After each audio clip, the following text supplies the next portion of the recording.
पाकिस्तान की संसद में गूंजा पाकिस्तानी चोर हैं। जी हां, पाकिस्तान की बेइज्जती तो कई बार हुई है, मुल्क के अंदर भी और बाहर भी, लेकिन अब तो पाकिस्तान की संसद में ही उसकी इज्जत नीलाम हो गई। संसद के भीतर से ऐसी तस्वीरें सामने आई जिन्होंने पाकिस्तान के भिखारिस्तान होने वाली बात पर मोहर लगा दिया।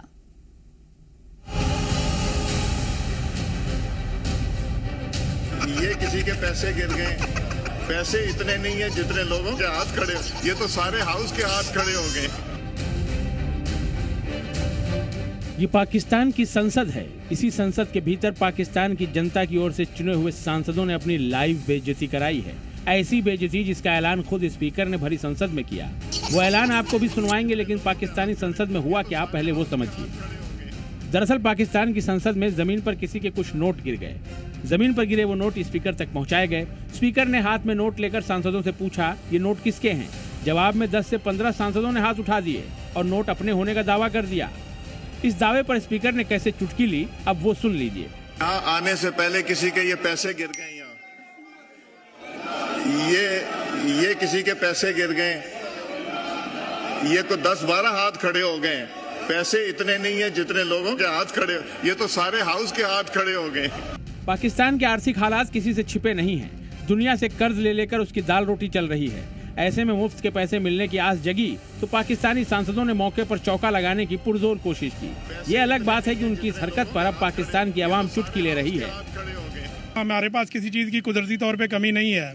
कमी है तो ईमानदारी की कमी है। हमारे हुक्मरान अच्छे हो जाएंगे, कानून पे अमल दरामद कराएंगे तो ये सारा सिस्टम ठीक हो जाएगा। अब उनको आदत पड़ गई हुई है सुस्ती की, और ना वो कमाना चाहते हैं। वो कहते हैं बस हम मांगे मांगे मांगे। मुझे तो लगता है आने वाले सालों में भिखारी ही भिखारी होंगे। मांगते इसलिए हैं क्योंकि ये सबसे शॉर्टकट रास्ता है कमाने का। मैं क्या कह सकती हूँ इस मामले, मैं तो कुछ नहीं कह सकती।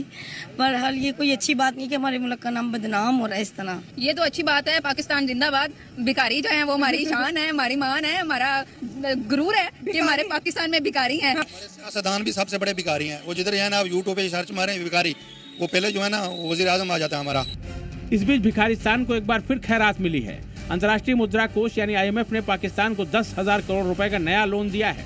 पाकिस्तान अभी पहले के ही लोन नहीं चुका पाया है। ऐसे में नए लोन से उसे राहत भले ही मिली हो, लेकिन बड़ा सवाल यह है कि वो इसे चुकाएगा कैसे, क्योंकि उसकी माली हालत बिल्कुल खस्ता है। पाकिस्तानियों को मुबारक हो कि कर्जा मांगने में हम चौथे नंबर पे आ गए। अब हम ऑफिशियली अगर भिखारी कंट्री सर्च करें गूगल पे तो पाकिस्तान ही आएगा, मुझे यही लगता है। पाकिस्तान को शर्मसार करने वाली एक खबर लंदन से भी आई है। गृह मंत्री मोहसिन नकवी के साथ हुई एक घटना ने पूरे पाकिस्तान को दुनिया के सामने शर्मिंदा कर दिया। ब्रिटिश पुलिस ने नकवी की गाड़ी को ब्रिटिश फॉरेन ऑफिस के बाहर ही रोककर पहले कड़ी तलाशी ली। गेट के बाहर ही उनके कागज चेक किए, उनसे गहन पूछताछ की गई। फिर नकवी की गाड़ी जब गेट के भीतर घुसी तो दोबारा गाड़ी को रोककर पूरी तलाशी ली गई। सुरक्षा कर्मियों ने पूरी गाड़ी को खंगाल डाला। गाड़ी के टायर से लेकर उसके निचले हिस्से तक की पूरी बारीकी से जांच की गई। इस दौरान नकवी गाड़ी के अंदर ही बैठे हुए थे। लंदन में नकवी की हुई इस तलाशी ने एक बार फिर साबित कर दिया कि पाकिस्तान के लोगों पर दुनिया बिल्कुल भी भरोसा नहीं करती, फिर चाहे वो यहाँ का आम नागरिक हो या फिर कोई बड़ा मंत्री। इस घटना ने यह भी साबित कर दिया कि पाकिस्तान की अंतर्राष्ट्रीय साख कैसी है, दुनिया यहाँ के लोगों को किस नज़र से देखती है। ब्यूरो रिपोर्ट, जी मीडिया।